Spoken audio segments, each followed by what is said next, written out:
Bonjour à tous. Écoutez, comme on a préparé ce match, nous on était satisfaits, puisqu'on marque un deuxième but à la 90e. Donc c'est sûr que pour nous, on était contents à la fin du match, voilà. Et puis pour préparer ce match, on a aussi fait un mini stage. On s'est rassemblés pendant 4-5 jours à la sortie de Conakry pour récupérer un petit peu, parce que nous avions fait quand même 7 matchs en 25 jours. Donc on avait les joueurs qui étaient un petit peu fatigués. Donc il a fallu faire un petit break pour bien se reposer d'abord. Et puis après bien travailler pour préparer ce match retour. Voilà. Naturellement, on vient ici comme Génération Foot, naturellement. Hein. On vient pour se qualifier pour les poules. Hein. Donc on est dans un état d'esprit pour la victoire, parce que bon, il n'y a que ça qui nous intéresse, naturellement, parce que bon, derrière, s'il y avait l'élimination, c'est vrai qu'il y aurait un petit peu une chance supplémentaire avec la CAF. Alors c'est sûr qu'aujourd'hui, le président s'est donné comme objectif de participer aux poules de la Champions League. Donc ça, c'est sûr que c'est naturellement un challenge très important. Bon, maintenant, si malheureusement il y avait une élimination, il nous resterait, comme l'année dernière, la possibilité peut-être de faire la CAF. Donc ça serait une grosse déception. Et c'est sûr que le président ne s'est pas donné comme objectif la CAF, mais plutôt la Champions League. Dans un match de football, je ne vais pas vous raconter, puisque vous devez sûrement suivre. Hein. L'année dernière, on pensait que le PSG, quand il avait gagné 4-0 contre Barcelone, ils étaient contents, ils étaient tranquilles. Il y a eu un match extraordinaire en match retour. Voilà. Je pense que même hier soir, je vais regarder, par exemple, Lyon a gagné 1-0 à l'extérieur, puis ils se sont fait battre 3-2 à la maison hier, ils sont éliminés. Donc il n'y a pas de résultat. Pour moi, quand on fait des matchs comme ça, que ce soit en Afrique ou bien en Europe, hein, naturellement, bon là je suis en Afrique, il n'y a pas de match où on peut être tranquille. Ça n'existe pas. Parce que, quoi qu'il se passe, l'adversaire ou l'équipe qui a un petit avantage va jouer ce match pour faire naturellement le meilleur résultat possible. Et naturellement, celle qui est en handicap va essayer de le remonter, cet handicap. Donc, même si on avait gagné 2-0, 3-0, je suis sûr que ça n'aurait pas été un match facile. Donc, nous, on se prépare à un match très difficile, mais aussi avec un état d'esprit pour naturellement se qualifier. Alors après, les événements du match, vous savez, je ne peux pas les savoir avant. Hein. Il peut se passer plein de choses. On peut prendre un but à la première minute, on peut en marquer un à la première, on peut être éliminé à la dernière. Il y a plein de choses qui peuvent se prévoir.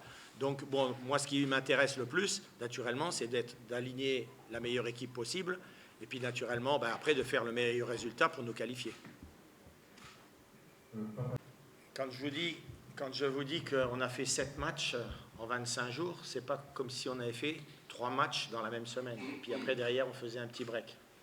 Je pense que si vous regardez, à part l'Olympique de Marseille, qui aujourd'hui joue pratiquement tous les 3-4 jours, toutes les autres équipes qui sont dans le championnat, que je regarde dans les championnats, il y a très souvent, naturellement, il y a la coupe au milieu.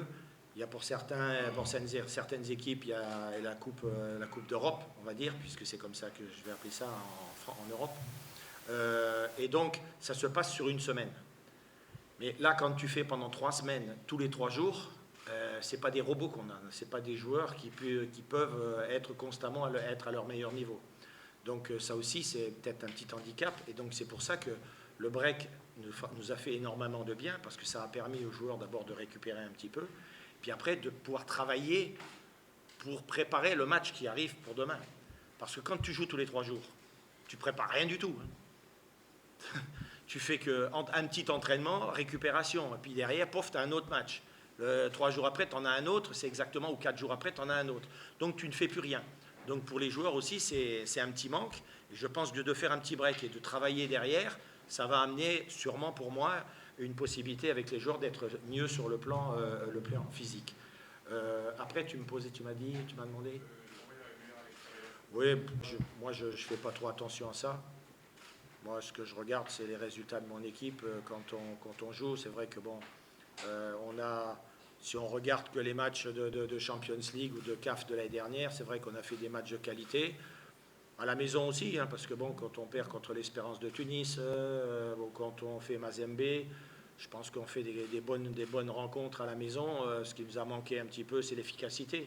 Donc je crois que là-dessus, il y a pas j'ai pas trop de soucis à me poser. Mon équipe, ça sera aussi en fonction de l'adversaire, hein. Tu sais, tu peux rencontrer une équipe qui va avoir le couteau entre les dents, qui va te bousculer pendant 1 heure et demie, et puis que bon, tu auras du mal, et puis que tu vas quand même t'en sortir parce que tu as été solide. Puis bon, tu joues contre des équipes comme l'année dernière à Mazembe, où bon, toi, tu n'avais rien à perdre, si ce n'est que d'être éliminé par Mazembe, donc c'était pas dramatique, c'était juste une qualification qui était peut-être à notre portée.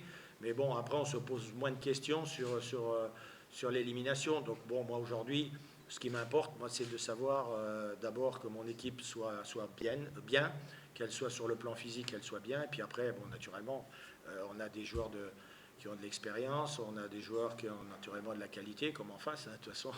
Et après, ben, c'est l'équipe qui sera la plus réaliste, qui sera la plus conquérante, qui va sûrement se qualifier. Voilà. Juste à la deuxième, si on fait comme au match aller, on a gagné 2-1, donc ça ne me dérange pas. Hein. Le contenu, vous savez, je pense qu'on peut l'analyser de différentes façons, hein, le contenu. C'est sûr que bon, moi, si je me regarde que tout ce que je connais de mon équipe, je pense qu'on peut faire beaucoup mieux. Donc ça, c'est sûr. Maintenant, après, on verra un petit peu comment se comportent les joueurs demain, comment se comporte l'adversaire aussi. Je pense que, comme je viens de le dire tout à l'heure, c'est un match couperé. Donc on ne sait pas exactement ce qu'on peut mettre dans le contenu. Est-ce qu'on sera timide? Est-ce que l'adversaire y sera? Est-ce que ça sera un match tendu? Est-ce que ça sera un match tranquille? Tout ça, on ne peut pas le savoir à l'avance. On verra bien un peu les circonstances de cette rencontre. La première question, puisque j'ai entendu. Ah oui, tout le monde est effectif. J'ai pratiquement tout mon effectif. Hein. Bon, vous avez vu qu'au match aller, Papa Touré n'était pas là. Hein, il fait partie quand même des joueurs qui peuvent être titulaires chez moi. Bon, je pense qu'aujourd'hui, il n'est pas tout à fait bien sur le plan psychologique, on va dire. Donc, quand un joueur n'est pas bien sur le plan psychologique, ben, je pense qu'il faut laisser la place à d'autres qui sont là et qui sont capables aussi de faire des bonnes choses. Question blessée. Je vous dirai tout de suite que Trezeguet, qui n'a pas joué au match aller, ne jouera pas au match retour non plus. Voilà, donc c'est tout. Pour Mandela, il n'y a pas de souci. Il sera là et il sera présent demain.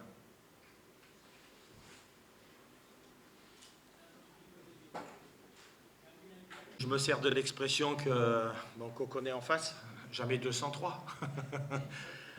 Donc, non, les matchs sont complètement différents parce que d'abord, les 2 précédentes années, en été, c'était le match aller.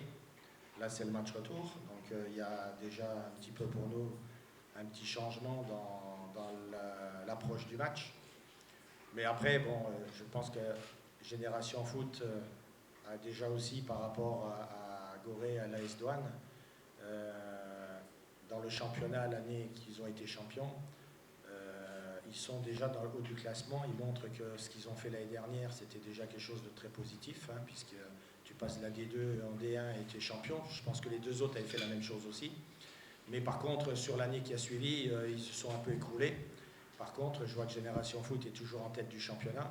Donc ça montre qu'il y a déjà aussi un suivi et que la qualité de l'effectif est là. Donc pour nous, il faut en tenir compte aussi. Et donc le match aller m'a donné des informations.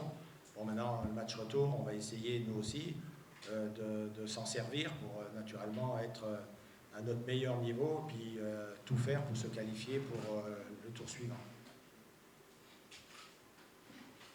Ah ben déjà, pour nous, ça va être déjà une notoriété pour Oroya, parce que bon, naturellement, le Sénégal étant qualifié pour la Coupe du Monde, on va parler du Sénégal, mais quand on parlera du Sénégal et qu'on parlera de Radim, on parlera automatiquement d'Oroya. Donc c'est toujours pour nous quelque chose de très intéressant. Puis ensuite, ben, ça nous permettra aussi, peut-être pour les années futures, ben, de pouvoir recruter aussi des joueurs qui sont peut-être des internationaux. Bon, Draman a été aussi en équipe nationale du Burkina Faso. Il y a plein de joueurs qui viendront peut-être plus facilement encore à Oroya pour essayer naturellement de continuer d'abord à jouer à un haut niveau, puis ensuite à être dans l'équipe nationale. Donc je pense qu'on arrivera en parlant beaucoup de Radim, et donc naturellement du Sénégal et d'Oroya, de faire venir d'autres joueurs.